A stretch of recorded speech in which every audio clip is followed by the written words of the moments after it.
அனுசரணை வழங்குவோர். இப்போது 280 ரூபாவுக்கு சிக்னல் 160 கிராம். இலங்கையில் லாபகரமான விலையில் ஒரு பேக்.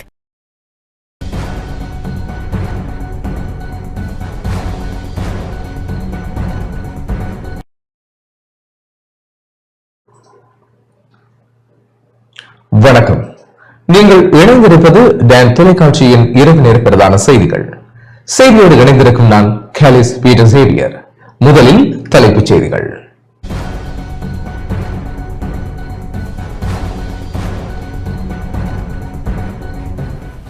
இலங்கை தமிழரசு கட்சிக்கு எதிராக பல்வேறு சதிவலைகள் பின்னப்படுவதாக அதன் பதில் தலைவர் சிவஞானம் கவலை. ஜனாதிபதிக்கும் பல்கலைக்கழக விரிவுரையாளர்கள் சம்மேளன பிரதிநிதிகளுக்கும் இடையில் சந்திப்பு. சீரற்ற காலநிலையால் பாதிக்கப்பட்ட விவசாயிகளுக்கு இழப்பீடு வழங்கப்பட்டுள்ளதாக கமநல காப்புறுதி சபை தலைவர் பெருமிதம். கிளிநொச்சி பல்லவராயன் கட்டு சந்தி முதல் பொன்னாவளி வரையான வீதி புனரமைப்பு பணிகள் ஆரம்பம்.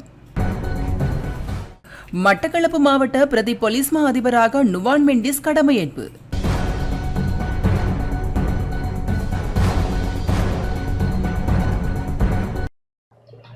தொடர்வது முதன்மை செய்தி.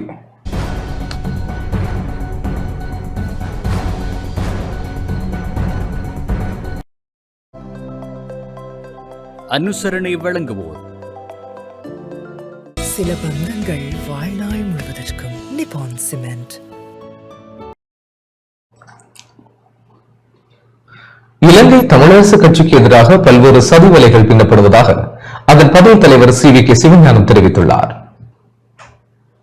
இலங்கை தமிழரசு கட்சிக்கு எதிராக பல்வேறு சதிவலைகள் பின்னப்படுவதாகவும் கட்சியை சிதைத்துவிட வேண்டும் என்பதில் சிலர் கருத்தாக இருப்பதாகவும் தமிழரசு கட்சியின் பதில் தலைவர் சி.வி.கே. சிவஞானம் தெரிவித்துள்ளார். இன்று யாழ்ப்பாணத்தில் ஊடக சந்திப்பை நடத்திய வேளை இவ்வாறு குறிப்பிட்டார். சில ஊடகங்களிலே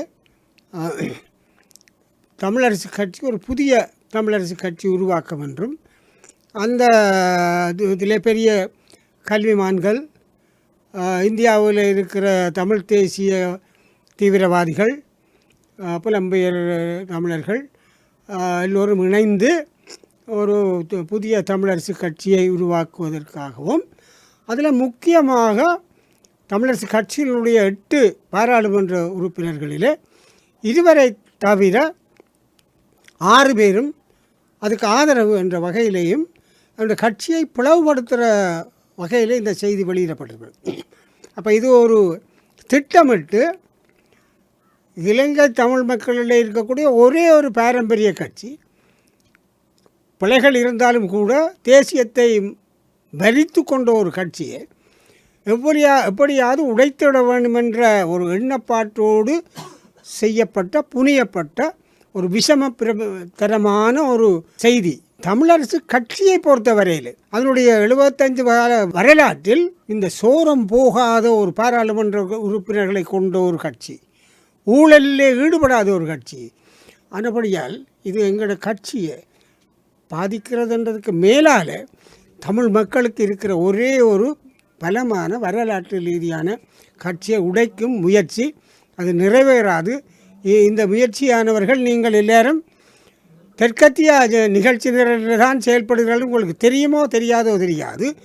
தீவிரவாதம் பேசுகிறவர்களை உடைப்பதென்றால் அதிதீவிர தேசியவாதம் பேசுவது தான் சரியான அரசியல் அணுகுமுறை. அவ்வாறு தான் அவர்கள் செய்கிறார்கள் என்பதை நான் சொல்லி வைக்க விரும்புகிறேன்.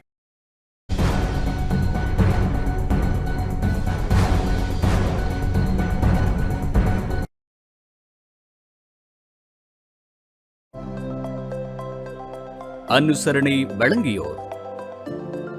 சில பந்தங்கள் வாழ்நாள் முழுவதற்கும். நிப்பான் சிமெண்ட்.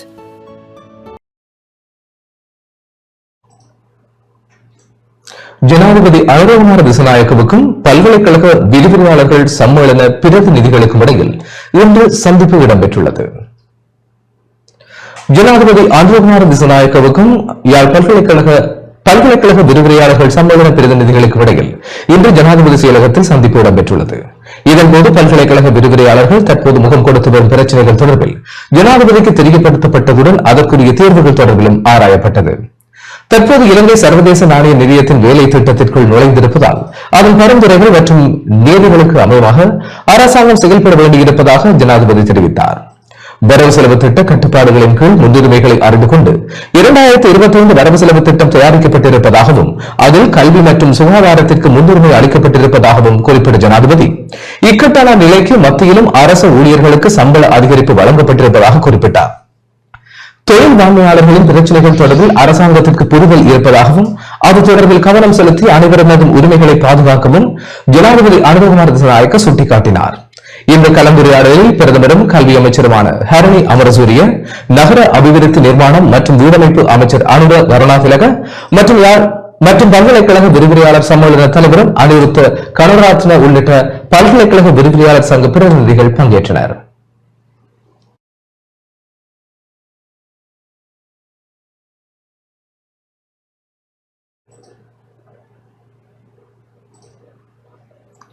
சீரற்ற காலநிலையால் பாதிக்கப்பட்ட விவசாயிகளுக்கு இழப்பீடு வழங்கப்பட்டுள்ளதாக கமநல காப்புறுதி சபையின் தலைவர் பிரேமஸ்ரீ ஜாசிங்காராஜி தெரிவித்தார்.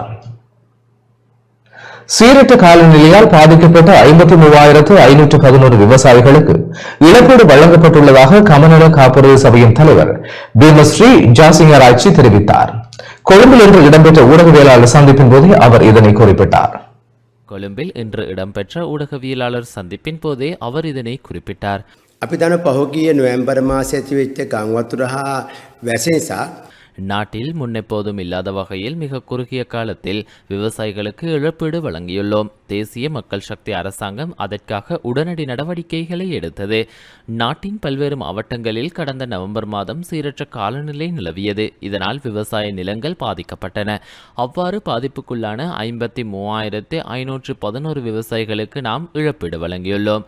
இதற்காக 952 மில்லியன் ரூபாய் செலவிடப்பட்டுள்ளது. சீரற்ற காலநிலையால் பாதிக்கப்பட்ட 61,071 ஏக்கர் நிலப்பரப்புக்கு இழப்பீடு வழங்கப்பட்டுள்ளது. இது தொடர்பில் அமைச்சின் அதிகாரிகள் நேரில் சென்று ஆராய்ந்து உரியவர்களுக்கு நிவாரணத்தை வழங்க நடவடிக்கை எடுத்தனர். அம்பாறை, மட்டக்களப்பு, திருகோணமலை, ஹம்பாந்தோட்டை, அனுராதபுரம், குருநாகல், முல்லைத்தீவு, பதுளை ஆகிய மாவட்டங்களைச் சேர்ந்த விவசாயிகளுக்கு மிக குறுகிய காலத்தில் இழப்பீடு வழங்கப்பட்டுள்ளது. අපි නැවත ඒව පරික්ෂා කිරීම කළා. නිවෙත් අය පරික්ෂා කිරීම පස්සේ අපි උන්ටත් වන්දිකින් කටයුතු කිරීම කරනවා.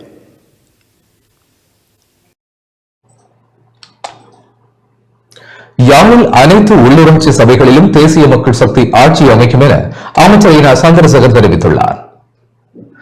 யாழ்ப்பாணத்தில் உள்ள 17 உள்ளூராட்சி சபைகளிலும் தேசிய மக்கள் சக்தி ஆட்சி அமைக்கும் என களத்தொழில் அமைச்சர் ராமலிங்கம் சந்திரசேகர் நம்பிக்கை வெளியிட்டுள்ளார். உள்ளூர் அதிகார சபை தேர்தலுக்காக யாழ்ப்பாணத்தில் உள்ள 17 உள்ளூராட்சி சபைகளுக்குமான அங்கீகரிக்கப்பட்ட முகவர்களை நியமிக்கும் நடவடிக்கைகளுக்காக இன்று காலை யாழ்ப்பாணத்தில் உள்ள தேர்தல் அலுவலகத்திற்கு வருகை தந்த போதே அமைச்சர் இவ்வாறு தெரிவித்தார். இதன்போது தேசிய மக்கள் சக்தியின் நாடாளுமன்ற உறுப்பினர்களான கருணைநாதன், இளங்குமரன், ஜெயச்சந்திரமூர்த்தி, ராஜீவன், சண்முகநாதன், ஸ்ரீ பவானந்த ராஜா, தொகுதி அமைப்பாளர்கள், கட்சி உறுப்பினர்கள் உள்ளிட்ட சிலரும் வருகை தந்திருந்தனர். மாவட்டத்தில் இருக்கின்ற 17 உள்ளூராட்சி சபைகளுக்குமான எங்களுடைய அங்கீகரிக்கப்பட்ட முகவர்களை நியமிக்கின்ற நடவடிக்கைகளை நாங்கள் எடுத்திருக்கின்றோம். நாளை காலையில் நாங்கள் கட்டுப்பணத்தை செலுத்துவதற்கு நாங்கள் தீர்மானித்திருக்கின்றோம். தேசிய மக்கள் சக்தியான நாங்கள் இம்முறை பொதுவாக நாட்டில் இந்த வரவு செலவு திட்டத்தின் மூலமாக பெரும் தொகையான பணம் ஒதுக்கப்பட்டு இருக்கின்றது. அவைகளுக்கான வேலை இம்மாதம் 31ஆம் தேதிக்கு பிறகு நாங்கள் வேகமாக துரிதமாக மக்களிடையே கொண்டு செல்லுகின்ற அபிவிருத்தி திட்டங்களை முன்னெடுப்பதற்கு இருக்கின்றோம். அதற்கு நிச்சயமாக நாங்கள் நினைக்கின்றோம் இந்த அபிவிருத்தி திட்டங்கள் நடைமுறைப்படுத்தப்படுகின்ற பொழுது மக்கள் மத்தியில் பெரிய ஒரு மாற்றத்தை காணலாம். எங்களுடைய மாவட்டத்திலும் கூட பெரிய ஒரு மாற்றத்தை காண முடியும். அந்த மாற்றத்தை மேலும் வலுவுள்ளதாக மாற்றிக்கொள்ள வேண்டும் என்றால் உள்ளூராட்சி சபைகளில் இருக்கின்ற பிரதிநிதிகள் எங்களுக்கு அத்தியாவசியமாக தேவைப்படுகின்றார்கள். அந்த வகையில் நாங்கள் யாழ் மாவட்டத்தில் வாழ்கின்ற மக்களிடம் மிக மிக அன்பாகவும் பண்பாகவும் கேட்கின்றோம். லஞ்சமற்ற, ஊழலற்ற அல்லது ஊழல்களை தடுத்து நிறுத்தக்கூடிய நல்லதொரு அரசாங்கத்தை நாங்கள் கட்டி எழுப்பி வருகின்றோம். அதே போன்று ஒரு வினைத்திறன் மிக்கதான ஒரு நிர்வாக கட்டமைப்பை நாங்கள் உருவாக்குவதற்கான ஏற்பாடுகளை செய்திருக்கின்றோம்.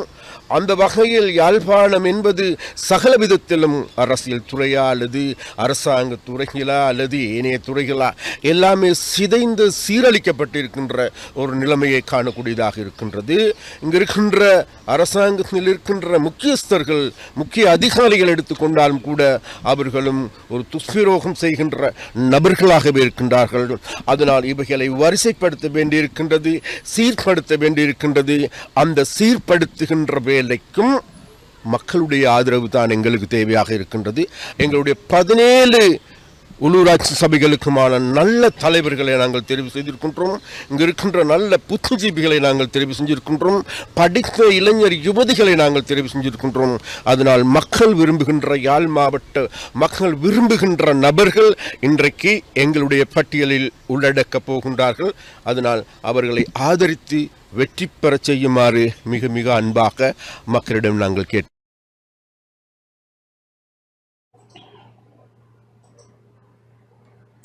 கிளிநொச்சியில் பல்லவராயன் கட்டு சந்தி முதல் கிராஞ்சி பொன்னாவளி வரையான வீதி புனரமைப்பு பணி இன்று ஆரம்பமானது.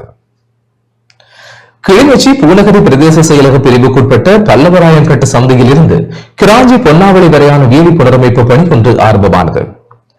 சுமார் 12 கிலோமீட்டர் நீளமான வீதி 1412 மில்லியன் ரூபாய் செலவில் வீதி அபிவிருத்தி அதிகார சபையினால் புனரமைப்பு செய்யப்பட உள்ளது.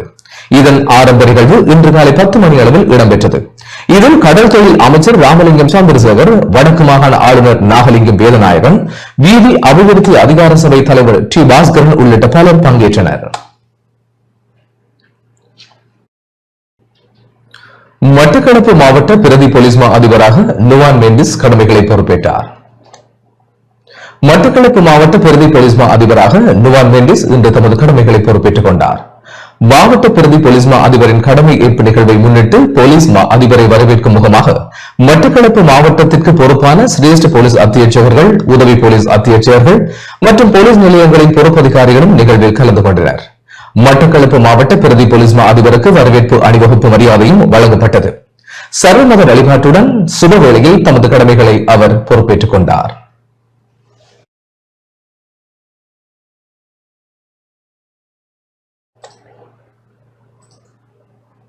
கிழக்கு மாகாண ஆளுநருக்கும் அகில இலங்கை தாதியர் சேவை சங்கத்திற்கும் இடையே சந்திப்பு ஒன்று இடம்பெற்றுள்ளது. கிழக்கு மாகாண ஆளுநர் ஜயந்தலால் ரட்னசேகரவுக்கும் அகில இலங்கை தாதியர் சேவைகள் சங்கத்திற்கும் இடையிலான கலந்துரையாடல் நேற்றைய தினம் திருகோணமலையில் அமைந்துள்ள ஆளுநர் செயலகத்தில் இடம்பெற்றது. இக்கலந்துரையாடலில் கிழக்கு மாகாணத்தில் பணியாற்றும் தாதியர்கள் எதிர்கொள்ளும் சவால்களை தாதியர் சேவைகள் சங்கம் கிழக்கு ஆளுநரிடம் முன்வைத்தது. மேலும் இந்த சவால்களை தீர்ப்பதற்கான உடன்பாடுகளும் எட்டப்பட்டன. கலந்துரையாடலில் கிழக்கு மாகாண பிரதம செயலாளர் DACN தலங்கவ, ஆளுநரின் செயலாளர் JS அருள்ராஜ், மாகாண சுகாதார பணிப்பாளர் DGM கோஸ்டா என பலரும் கலந்து கொண்டனர்.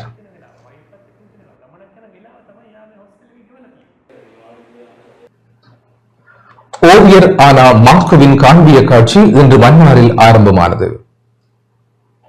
இலங்கை தமிழர் மத்தியில் நவீன ஓவியத்தை பிரபலப்படுத்திய ஆனா மார்க்குவின் கலை படைப்புகளை ஒன்று திரட்டி மக்களுக்கு வெளிப்படுத்தும் நோக்கிலான காண்பிய காட்சி இன்று மன்னாரில் ஆரம்பமானது. மன்னார் வயல் வீதி சின்னக்கடை என்ற இடத்தில் இன்று ஆரம்பமான கண்காட்சி எதிர்வரும் 16ஆம் தேதி வரை தினமும் காலை முதல் மாலை 5 மணி வரை இடம்பெறுகின்றது.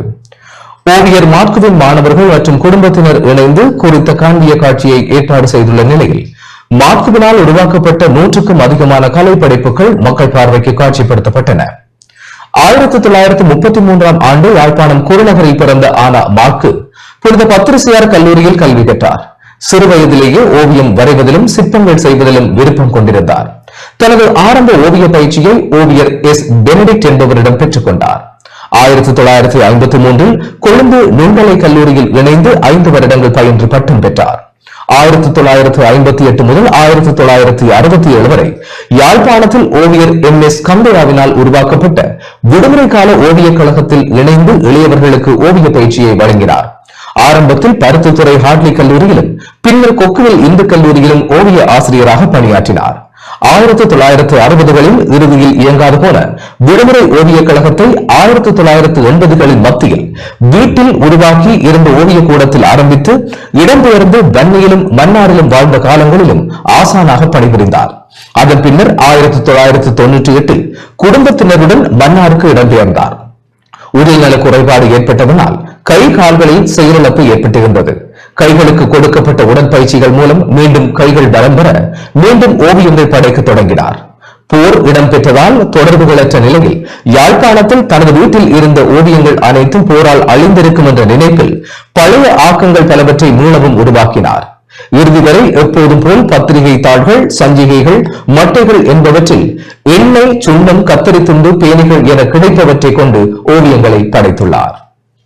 மாட்குவின் கலை அம்பலம் என்ற இந்த கண்காட்சியை நாங்கள் நீண்ட காலத்துக்கு பிறகு மாட்கு என்று சொல்லப்படுற நாங்கள் மாட்கு மாஸ்டர் என்று அழைக்கிற அந்த ஓவியரும் ஆசானமாக இருந்த ஒரு கலைஞருக்காக செய்து கொண்டிருக்கு. நாங்கள் முதல் நினைச்ச நாங்கள் அவர் இடம்பெயர்ந்து வந்து அவருக்கு உடல் வந்து இயங்காம போனதுக்கு பிறகு வலது கையை இயங்க பண்ணி அந்த தான் இழந்த ஓவியங்களை நினைச்ச எல்லாத்தையும் அவர் மீள உருவாக்கி இருக்கிறார். அந்த 95க்கு பிறகு வரைஞ்சதெல்லாம் அவர் பழைய ஓவியங்களை நினைவுறுத்தி கீறினது. ஆனா பிறகு யாழ்ப்பாணத்துல போறதெல்லாம் முடிஞ்சு எங்களுக்கு போகக்கூடியதா இருக்கக்குள்ள பழைய ஓவியங்களும் எல்லாமே கிடைச்சிருக்கு, நிறைய இழந்தாச்சு, நிறைய கிடைச்சிருக்கு.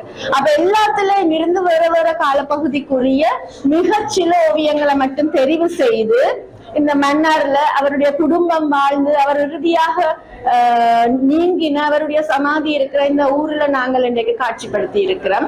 அதோட முக்கியத்துவம் வந்து அவருடைய 3வது தலைமுறை இருக்கிறார்கள். இந்த முழு கலப்படைப்புகளுக்கு உரித்தானவர்கள் அவர்களுடைய கையில இந்த ஓவியங்களும் அதனுடைய முக்கியத்துவமும் போய் சேர வேண்டும் என்றது எங்கள் எல்லாருக்கும் இருக்கிற ஒரு விருப்பம். நீங்க 62 படங்கள் தான் நாங்க சட்டமிட்டு போட்டிருக்கிறோம். இன்னொரு 100 படங்கள் ஆல்பம் மாதிரி தயாரிச்சு வச்சிருக்கிறோம்.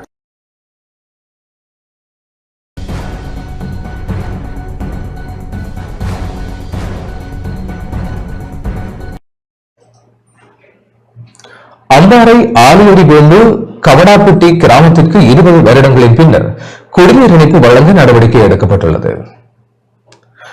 அம்பாறை ஆலியடி வேம்பு பிரதேச செயலாளர் பிரிவுக்குட்பட்ட கவடாப்பட்டி கிராமத்திற்கு சுமார் 20 வருடங்களின் பின்னர் குடிநீர் இணைப்பு வழங்க நடவடிக்கை எடுக்கப்பட்டுள்ள நிலையில் அங்கு வாழும் மக்கள் மகிழ்ச்சி அடைந்துள்ளனர். அரசாங்கத்தினூடாக குடிநீர் இணைப்பை வழங்கும் திட்டத்தில் குழாய்கள் பொருத்தும் வேலையினை ஆரம்பித்து வைக்கும் பணி நேற்று இடம்பெற்றது. ஆலியடி வேம்பு பிரதேச செயலாளர் ஆர் திரவியராஜ் மற்றும் தேசிய நீர்வளங்கள் அதிகார சபையின் அக்கறை பெற்ற நிலைய பொறுப்பதிகாரி எம் ரமேஷ் உள்ளிட்டவர்கள் கலந்து கொண்டனர். கவடாப்பட்டி கிராமமானது சுனாமி அனர்த்தத்தின் பின்னர் குடியேற்றப்பட்ட கிராமமாகும். இங்கு 80 குடும்பங்கள் வாழ்கின்றனர். குடிநீரை பெற்றுக் கொள்வது இக்கிராமத்தில் மிகுந்த சவாலாக இருந்தது. நீண்ட போராட்டத்தின் பின்னர் குடிநீர் பிரச்சினைக்கு தீர்வு எட்டப்பட்டுள்ளது. இதற்காக பெரிதும் உதவி புரிந்த பிரதேச செயலாளர் ஆர் திரவியராஜ் மற்றும் தங்களது கோரிக்கையினை செவிமடுத்த தேசிய நீர்வளங்கள் அதிகார சபையின் அக்கறை பெற்ற நிலைய பொறுப்பதிகாரி மற்றும் உத்தியோகத்தர்கள் சம்பந்தப்பட்ட அமைச்சர் மற்றும் ஜனாதிபதி உள்ளிட்டவர்களுக்கு மக்கள் நன்றி கூறினர்.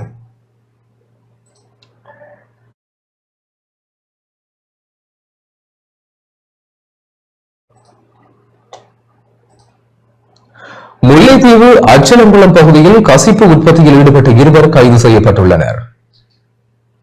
முல்லைத்தீவு புதுக்குடியிருப்பு அச்சலங்குளம் பகுதியில் சட்டவிரோத கசிப்பு உற்பத்தியில் ஈடுபட்ட 2 நேற்று கைது செய்யப்பட்டனர். ஒட்டிசுட்டான் வீதி அச்சலங்குளம் பகுதியில் சட்டவிரோத கசிப்பு உற்பத்தி செய்யப்படுவதாக புதுக்குடியிருப்பு போலீஸ் நிலைய பொறுப்பதிகாரி MP.R. ஹேரத்திற்கு கிடைக்கப்பட்ட தகவலை அடுத்து போலீசார் மற்றும் புலனாய்வு பிரிவினர் இணைந்து நடத்திய திடீர் சோதனை நடவடிக்கையின் போது கசிப்பு உற்பத்திக்கு தயாராக இருந்த 418 லிட்டர் கோடா, 60 லிட்டர் கசிப்பு என்பன கைப்பற்றப்பட்டன. இதன்போது வட்டுவாகல் பகுதியைச் சேர்ந்த 22 மற்றும் 19 வயதான 2 இளைஞர்கள் கைது செய்யப்பட்டனர். சந்தேக நபர்கள் இன்று முல்லைத்தீவு நீதிமன்றத்தில் முற்படுத்தப்பட்ட வேளை எதிர்வரும் 25ஆம் தேதி வரை விளக்கமறியலில் வைக்கப்பட்டுள்ளனர்.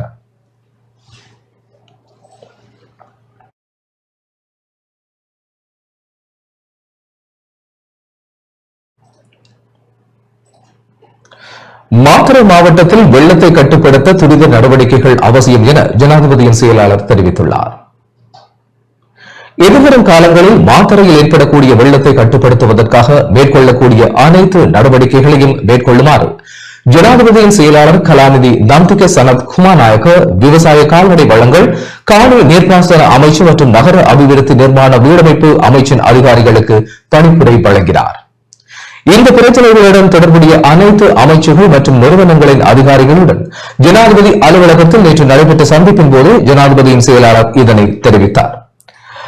நீர்வள கங்கையின் உப்பள வேலை திட்ட தொடர்பில் ஜனாதிபதியின் செயலாளர் கலாநிதி நந்திக சனத் குமாநாயக்க தலைமையில் இதற்கு முன்னதாக நடைபெற்ற கலந்துரையாடலில் முன்னேற்றம் தொடர்பில் இதன்போது ஆராயப்பட்டது. அந்த சந்திப்பில் நீர்வள கங்கை உப்பளத்தின் காரணமாக மாத்தறை பகுதியில் ஏற்படக்கூடிய வெள்ள நிலைமையை கட்டுப்படுத்துவது தொடர்பில் நீண்டகால மற்றும் குறுகிய காலங்களில் எடுக்கக்கூடிய பல நடவடிக்கைகள் தொடர்பில் யோசனைகள் முன்வைக்கப்பட்டன. அதற்கான நடவடிக்கைகளை எடுக்கவும் அனைவரும் இணக்கம் தெரிவித்தனர். இந்த சந்திப்பில் அது குறித்தும் ஆராயப்பட்டது. அதன்படி நீண்டகால தீர்வுகள் தொடர்பில் ஆராய்ந்து அறிக்கையிடுமாறு பேராதனை பல்கலைக்கழகம் மற்றும் அதனுடன் இணைந்த பொறியியல் திட்டமிடல் நிறுவனத்திற்கு பொறுப்பளிக்கப்பட்டுள்ளதாக அதிகாரிகள் கூறினர். அதன்படி அணைக்கட்டு அமைக்கப்பட்டதன் பின்னர் எழுந்துள்ள நிலைமையை கருத்தில் கொண்டு தீர்வுக்கான யோசனைகள் முன்வைக்கப்பட்டன. குறுகிய கால தீர்வுகளாக அவசர வெள்ள நிலைமை ஏற்படும் பட்சத்தில் வெள்ளம் விரைவாக வழிந்தோடக்கூடிய வகையில் ஆறுகளில் காணப்படும் முறிந்து விழுந்த மரங்கள் உள்ளிட்ட தடைகளை அகற்றுதல் மற்றும் கால்வாய்களை சுத்தப்படுத்தல். இதற்கு முன்னதாக நீர்வளங்கள் சபையினால் மணல் மூட்டைகளை கொண்டு அமைக்கப்பட்டிருந்த தற்காலிக அணைக்கட்டை அகற்றவும் நடவடிக்கை எடுக்கப்பட்டுள்ளமை தொடர்பில் இதன்போது கருத்து தெரிவிக்கப்பட்டது. அதேபோல் ஏப்ரல் மாதம் அளவில் தற்போதுள்ள நீர்வள கங்கையின் முகத்துவாரத்தை அகலப்படுத்தவும் வெள்ள நிலைமையின் போது மேலதிக நீரை தற்காலிகமாக நிறுத்தி வைக்கக்கூடியவாறு கால்வாய்களை ஆழமாக்கவும் நடவடிக்கை எடுக்கப்பட்டிருப்பதாக தெரிவிக்கப்பட்டது. மேலும் நீரை விரைந்து அகற்றுவதற்காக இடப்பட்டிருக்கும் நீர் மோட்டார்களின் திறனை அதிகரிப்பதற்கான யோசனைகள் நீர்ப்பாசன திணைக்களத்தினால் முன்வைக்கப்பட்டன. அதற்கமைவாக எடுக்கப்படும் அனைத்து நடவடிக்கைகளும் மாத்தறை மாவட்ட அபிவிருத்தி குழு கூட்டத்தில் முன்னெடுக்கப்பட வேண்டும் என்பதையும் ஜனாதிபதியின் செயலாளர் அதிகாரிகளிடம் வலியுறுத்தினார். மாத்தறை நீர்வள கங்கையில் அமைக்கப்பட்டிருக்கும் அணைக்கட்டை அண்டிய பகுதிகளில் வெள்ளம் அதிகரிக்க காரணமாயுள்ளதுடன் உவர் நீர்வளைய வரையில் வருவதன் காரணமாக விளைச்சல்களுக்கு பாதிப்பு ஏற்படக்கூடும் என்ற விடயங்கள் பிரதேசவாசிகள் மற்றும் விவசாயிகளினாலும் கூறப்பட்டது. ஜனாதிபதியின் சிரேஷ்ட மேலதிக செயலாளர் கபில ஜனக பண்டார மற்றும் விவசாய கால்நடை வளங்கள் காணி நீர்ப்பாசன அமைச்சு மற்றும் நகர அபிவிருத்தி நிர்மாணம் மற்றும் வீடமைப்பு அமைச்சுக்களின் சிரேஷ்ட அதிகாரிகளும் இதன்போது கலந்து கொண்டனர்.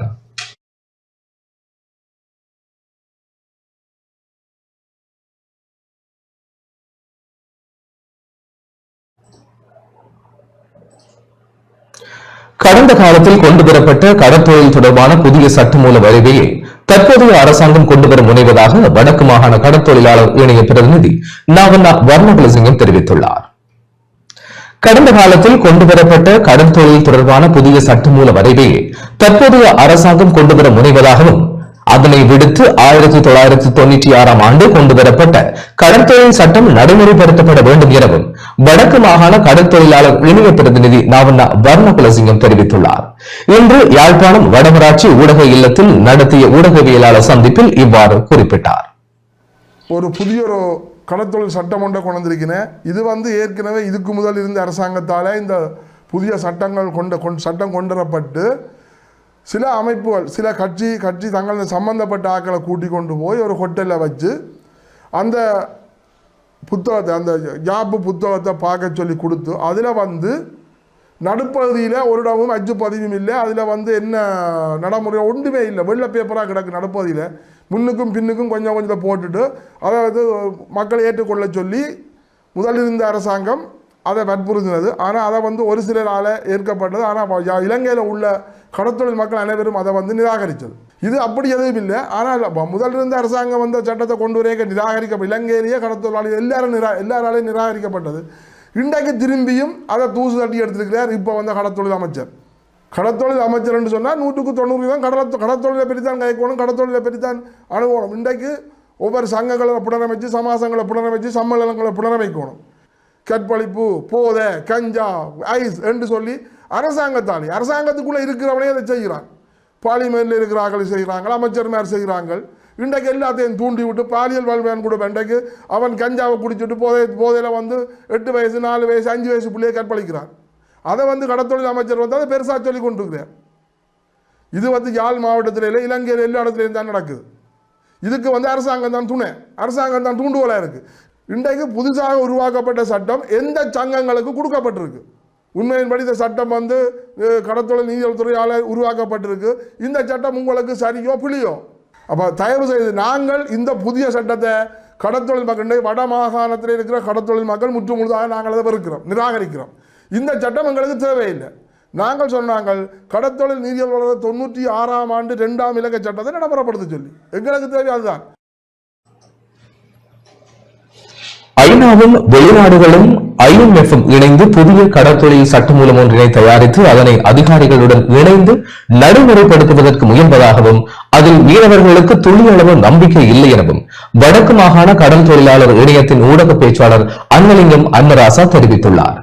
இன்றைய தினம் அவரது இல்லத்தில் நடைபெற்ற ஊடகவியலாளர் சந்திப்பிலேயே அவர் இவ்வாறு தெரிவித்தார். 4 மாசங்கள் கடந்திருக்கின்றன. இலங்கை இந்திய மீனவர்களுடைய பிரச்சினைக்கு சுமூகமான நல்லெண்ண தீர்வை இந்த அரசாங்கம் ஏன் முன்வைக்கவில்லை? அல்லது இந்தியாவிலே டெல்லியிலே பேசப்பட்ட விஷயத்தை ஏன் இலங்கை இந்திய அரசுகள் முன்கொண்டு செல்லவில்லை என்பது தொடர்பாக இலங்கையினுடைய ஜனாதிபதியை நாங்கள் கேட்க விரும்புகின்றோம். பேச்சுவார்த்தை ஊடாக நல்லெண்ண அடிப்படையிலே இதை தீர்க்க வேண்டும் என்று நாங்கள் வலியுறுத்தி வருகின்றோம். ஆனால் 4 மாசம் கடந்தும் எந்த விதமான நல்லெண்ண நடவடிக்கைகளும் அதிகாரிகள் மட்டத்திலேயோ அரச மட்டத்திலேயோ மீனவர் மட்டத்திலேயோ மேற்கொள்ளப்படவில்லை. இது கவலை அளிக்கின்றது, வேதனை அளிக்கின்றது. இலங்கையின் கடற்தொழில் திணைக்களத்தின் அதிகாரிகளும் இலங்கையினுடைய கடற்றொழில் அமைச்சர் அவர்களும் கடற்றொழிலாளர்களுக்காக கொண்டு வரப்பட இருக்கின்ற புதிய சட்ட திருத்தம் தொடர்பாக ஊடக சந்திப்பொன்று கொழும்பிலே நடைபெற்றிருக்கிறது. புதிதாக உருவாக்கப்பட்டு இருக்கின்ற அந்த புதிய சட்ட திருத்தம் தொடர்பாக திணைக்களத்தினுடைய தலைவர்கள் அல்லது சட்ட உருவாக்கிகள் தெரிவித்த கருத்துக்களும் அந்த செயல்பாடும் வடக்கு கடற்றொழில் சமூகத்தை பொறுத்தளவிலே கவலை அளிக்கின்றது, வேதனை அளிக்கின்றது. உதாரணத்திற்கு புதிதாக கொண்டு வர இருக்கின்ற சட்டத்தில் என்ன இருக்கிறது என்பது தொடர்பாக இதுவரைக்கும் வடமாகாணத்தை பிரதிநிதிப்படுத்துகிற எந்த கடற்றொழில் சங்கங்களுக்கும் தெரியப்படுத்தப்படவில்லை.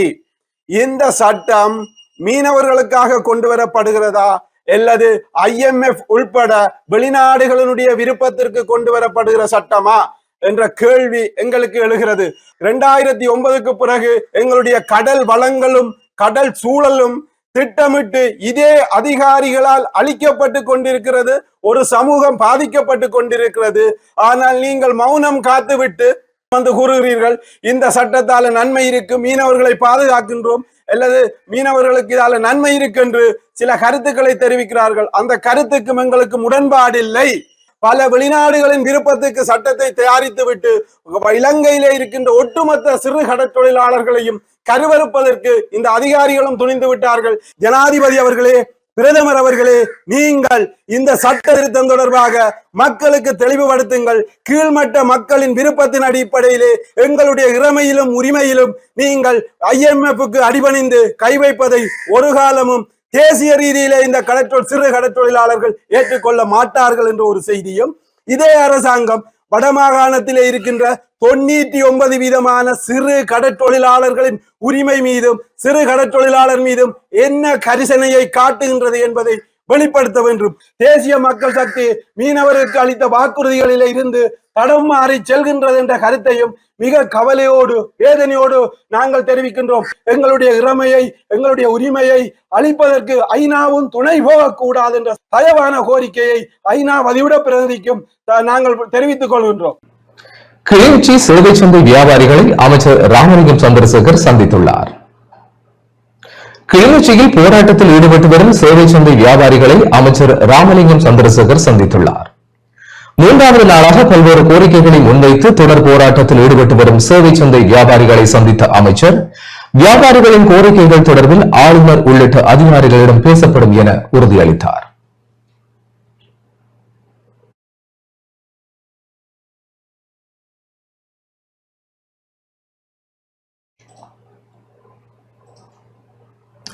அம்பாறை கல்முனை தலைமையக போலீஸ் பிரிவுக்குட்பட்ட பகுதிகளில் நிலவும் போக்குவரத்து சீர்கேடுகள் தொடர்பில் ஆராயப்பட்டுள்ளது. அம்பாறை கல்முனை தலைமையக போலீஸ் பிரிவுக்குட்பட்ட பகுதிகளில் பொது போக்குவரத்துக்கு இடையூறு செய்பவர்கள், அதிக ஒளி மற்றும் ஒலி எழுப்பும் மோட்டார் சைக்கிள்களை பயன்படுத்தும் நபர்களுக்கு எதிராக கடுமையான சட்ட நடவடிக்கை எடுக்கப்பட உள்ளது. இன்று கல்முனை தலைமையக போலீஸ் பிரிவுக்குட்பட்ட புறநகர் பகுதிகளில் ஏற்பட்டுள்ள போக்குவரத்து சீர்கேடு, கலாச்சார சீர்கேடு உள்ளிட்டவைகள் தொடர்பான முறைப்பாடுகள் மற்றும் சட்டத்தை உரிய முறையில் அமல்படுத்துவது தொடர்பிலான கலந்துரையாடல் கல்முனை பிராந்திய உதவி போலீஸ் அத்தியட்சகர் இப்னு அசார் பங்கேற்புடன் நடைபெற்றது. கலந்துரையாடலில் கல்முனை தலைமையக போலீஸ் நிலைய பொறுப்பதிகாரி எம் ரம்சின் பக்கீர், சமூக போலீஸ் பிரிவின் பொறுப்பதிகாரியும் பிரதம போலீஸ் பரிசோதகருமான ALA வாஹித், கல்முனை தலைமையக போலீஸ் நிலைய போக்குவரத்து பிரிவு பொறுப்பதிகாரியும் பிரதம போலீஸ் பரிசோதகருமான PT நசீர் உட்பட கல்முனை மாநகர பகுதியில் உள்ள அம்மன் கோவில் வீதி, RKM வீதி, உடையார் வீதிகளில் வசிக்கும் பொதுமக்கள், சிவில் பாதுகாப்பு அங்கத்தவர்கள், வர்த்தக உரிமையாளர்கள், பிரத்யேக வகுப்பு உரிமையாளர்கள் கலந்து கொண்டனர். மோட்டார் சைக்கிள் மற்றும் முச்சக்கர வண்டியில் பிரத்யேக வகுப்புகள் ஆரம்பிக்கும் போது அல்லது முடிவடையும் போது பெண் பிள்ளைகளுக்கு தொந்தரவு செய்யும் நபர்கள் பற்றிய தகவல்கள் தெரிந்தால் போலீஸ் நிலையத்திற்கு தகவல் வழங்குமாறும் குறித்த விடயம் தொடர்பில் தகவல் தருபவரின் இரகசியம் பாதுகாக்கப்படும் என கலந்துரையாடலில் போலீசாரால் தெரிவிக்கப்பட்டது.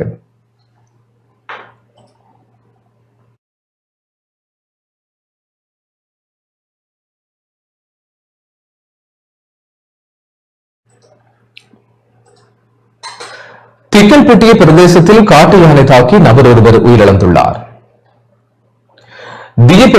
தீக்கப்பட்டிய பிரதேசத்தில் காட்டு யானை தாக்கியதில் நபர் ஒருவர் உயிரிழந்துள்ளார். போலீஸ் தலைமையகத்தால் ஊடகங்களுக்கு இன்று வெளியிடப்பட்ட அறிக்கையில் இவ்விடயம் தெரிவிக்கப்பட்டுள்ளது. குறித்த தாக்குதல் சம்பவம் நேற்றைய தினம் இடம்பெற்றதாக போலீசார் தெரிவித்தனர். சம்பவத்தில் மேலும் தெரிய வருவதாவது, உயிரிழந்த நபர் மகளின் வீட்டில் தற்காலிகமாக வசித்து வந்துள்ளதாகவும் சம்பவத்தன்று இரவு தில்கப்பட்டிய நவசக்தி விவசாய அமைப்புக்கு சென்று கொண்டிருந்த போதே இவ்வாறு காட்டு யானையின் தாக்குதலுக்கு இலக்காகியுள்ளதாக தெரிய வருகிறது. 54 வயதுடைய கீரிதலை பிரதேசத்தைச் சேர்ந்த ஒருவரே இவ்வாறு உயிரிழந்துள்ளார். சடலம் தற்போது புலனறுவை வைத்தியசாலையின் பிரேத பரிசோதனையில் வைக்கப்பட்டுள்ளதோடு சம்பவம் தொடர்பான மேலதிக விசாரணைகளை திகப்பெதும போலீசார் மேற்கொண்டு வருகின்றனர்.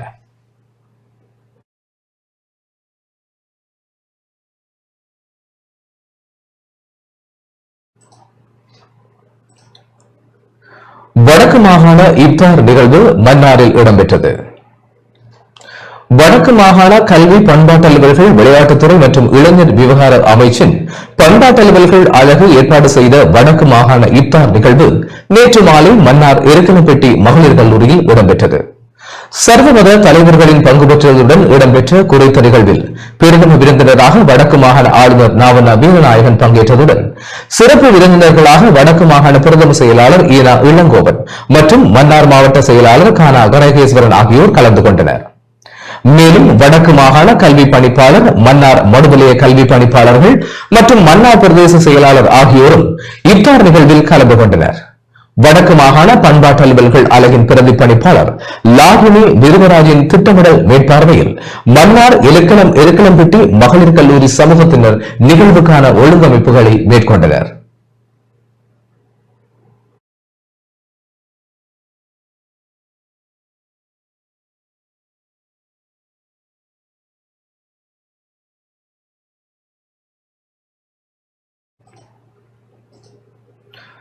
இணக்கப்பாட்டுடன் சுயாதீன சின்னம் ஒன்றில் உள்ளூராட்சி மன்ற தேர்தல் களமிறங்கிய முடியும் என ஐக்கிய தேசிய கட்சி தவிசாளர் வஜ்ர அபிவர்த்தன தெரிவித்துள்ளார்.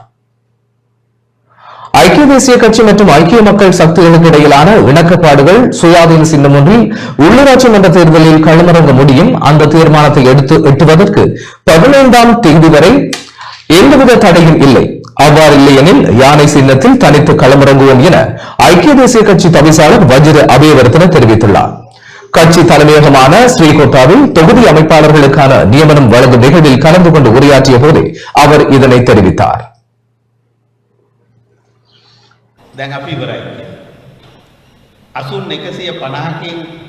ජනාධිපති වුණත් තනි අසුනකට පත් වුණාම එක්සත් ජාතික පක්ෂය කොච්චර බලවත්ද කියනවා නම් ඒ අසුනේ තිබුණු බලය තමයි එක අසුනයි. ඒ අසුන ශ්‍රී ලංකාවේ 8 වන විධායක ජනාධිපති හදපු දේශපාලන පක්ෂය එක්සත් ජාතික පක්ෂයයි කියලා මතක තබා ගත යුතුයි. සමහර අය අහනවා දැන් මොකද වෙන්නේ කියලා. දැන් ඉතින් නෝසින් ජනාධිපති කෙනෙක් ඉන්න පුළුවන්. දැන් නෝසින් එක ආසනයක්වත් නැහැ. ඉතින් ඒ නිසා එක්සත් ජාතික පක්ෂය බලවත්. එකක් තිබුණත්, ගොඩක් තිබුණත්, ගොඩ වැඩි වුණත් யாழ்ப்பாணத்தில் உள்ள டேம் கலையகத்திற்கு பருத்தித்துறை கலெக்டர் ரோமன் கத்தோலிக்க தமிழ் கலவன் பாடசாலை மாணவர்கள் இன்று வருகை தந்தனர். யாழ்ப்பாண மாவட்டத்தில் பிரசித்தி பெற்ற இடங்களுக்கு இன்று கல்வி சுற்றுலா சென்றிருந்த பருத்தித்துறை கலெக்டர் ரோமன் கத்தோலிக்க தமிழ் கலவன் பாடசாலை மாணவர்கள் டேம் கலையகத்துக்கு வருகை தந்திருந்தனர். முதல் தர கற்றல் அனுபவத்தை பெற்றுக் கொள்ளும் நோக்கில் இன்று காலை டேம் கலையகத்துக்கு வருகை தந்த கலெக்டர் ரோமன் கத்தோலிக்க தமிழ் கலவன் பாடசாலையில் தரம் 6 தொடக்கம் 11 வரையான மாணவர்கள் கலையகத்தை பார்வையிட்டதுடன் உத்தியோகத்தர்களுடனும் கலந்துரையாடினர். பாடசாலையின் அதிபரின் வழிகாட்டலில் ஆசிரியர்களான தீனா உமாகாந்தன், ஊனா மகேஸ்வரன் தலைமையில் கல்வி சுற்றுலா சென்றிருந்த மாணவர்கள் தொல்பொருள் அருங்காட்சியகம், நல்லூர் மந்திரிமனை உள்ளிட்ட பல இடங்களையும் பார்வையிட்டிருந்தனர். பின்தங்கிய பிரதேசத்தில் உள்ள குறித்த பாடசாலை மாணவர்கள் முதல் தடவையாக கல்வி சுற்றுலா சென்றிருந்தமை குறிப்பிடத்தக்கது.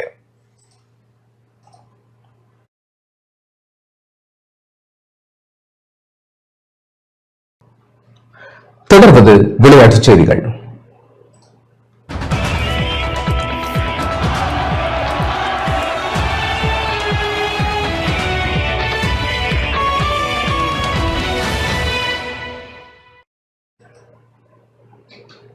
மட்டக்களப்பு கோட்டைமுனை விளையாட்டு கிராமம் பாடசாலை அணிகளுக்கு இடையே நடாத்தும் கிரிக்கெட் சுற்றுப் போட்டி எதிர்வரும் 17ஆம் தேதி ஆரம்பமாக உள்ளது. மட்டக்களப்பு கோட்டைமுனை விளையாட்டு கிராமம் மட்டக்களப்பு பாடசாலை கிரிக்கெட் மேம்பாட்டு சங்கத்துடன் இணைந்து பாடசாலை கிரிக்கெட் தரத்தை மேம்படுத்தும் நோக்கில் நடத்தவுள்ள கிரிக்கெட் சுற்றுப் போட்டி தொடர்பான இறுதி கலந்துரையாடல் இன்று இடம்பெற்றது. கோட்டைமுனை விளையாட்டு கிராமம் மட்டக்களப்பு மாவட்டத்தில் பாடசாலை கிரிக்கெட்டின் தரத்தை மேம்படுத்தும் வகையில் பல்வேறு வேலை திட்டங்களை முன்னெடுத்து வரும் நிலையில் அதன் ஒரு கட்டமாகவே 15 வயதுக்குட்பட்ட பாடசாலை அணிகளுக்கு இடையிலான தொடரை ஏற்பாடு செய்துள்ளது. கிழக்கு மாகாண கல்வி அமைச்சின் அனுமதியுடன் நடத்தப்படும் இந்த தொடரில் மட்டக்களப்பு புனித மிக்கேல் கல்லூரி, பெதரிஸ் மத்திய கல்லூரி, சிவானந்த தேசிய பாடசாலை, கருவேப்பங்கனி விமலானந்தா கல்லூரி, ஊரணி சரஸ்வதி வித்தியாலயம் ஆகியன மோதவுள்ளன. எதிர்வரும் 17ஆம் தேதி சிவானந்தா தேசிய பாடசாலை மைதானத்தில் போட்டிகள் ஆரம்பமாக உள்ளன.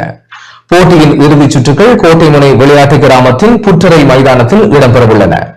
இவ்வருடத்திற்கான சுற்றுப் போட்டி தொடர்பான இறுதி கலந்துரையாடலில் கோட்டைமுனை விளையாட்டுக் கழக தலைவர் பேரும்பராஜா சடாச்சர ராஜா, கோட்டைமுனை விளையாட்டு கிராமத்தின் செயலாளர் வி வசந்தமோகன், திருகோணமலை மட்டக்களப்பு பாடசாலை கிரிக்கெட் சங்க இணைப்பாளர் UL நசியுதீன் உட்பட நிர்வாக குழு உறுப்பினர்கள், பாடசாலை கிரிக்கெட் அணிகளின் பயிற்றுவிப்பாளர்களின், பாடசாலை கிரிக்கெட் அணிகளின் தலைவர்கள் கலந்து கொண்டனர்.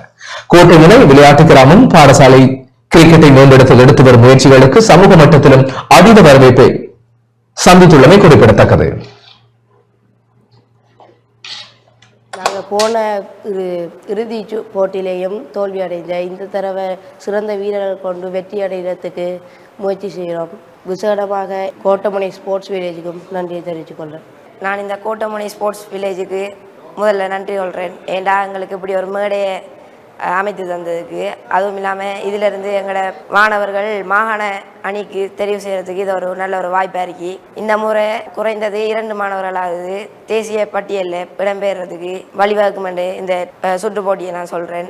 எங்களுக்கு இப்போ மெச்சலுக்கு போகிறனாலும் பந்துகள் வாங்குறதுக்கு ஒரு உதவி ஒன்று கிடைக்கிறது. எங்களோட பாடசாலைக்கு அது ஒரு கவலையாகவும் இருக்கிறது.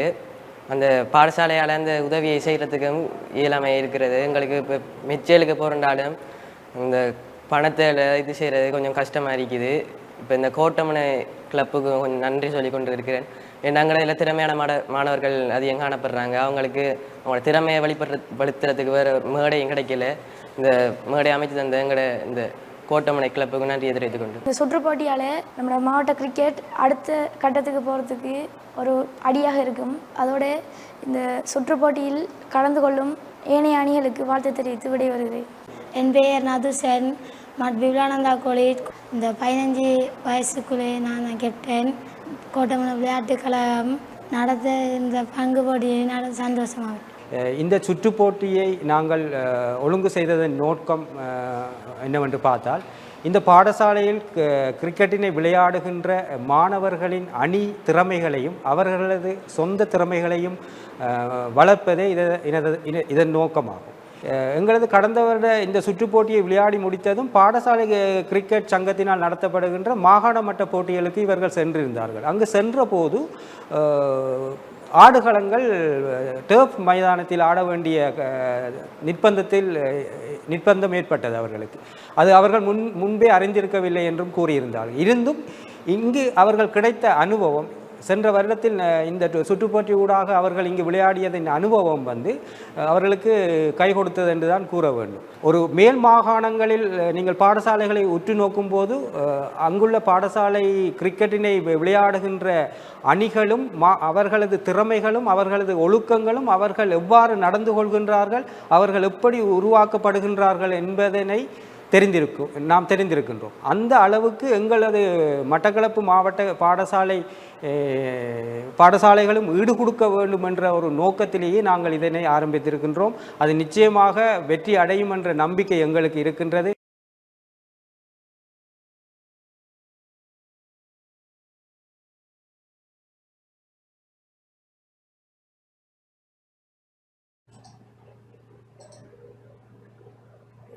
இத்துடன் டான் தொலைக்காட்சியின் இரவு நேர பிரதான செய்திகள் நிறைவடைகின்றன.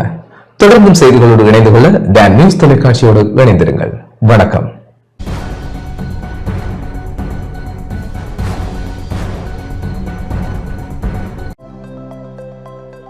அனுசரணை வழங்கியோர்.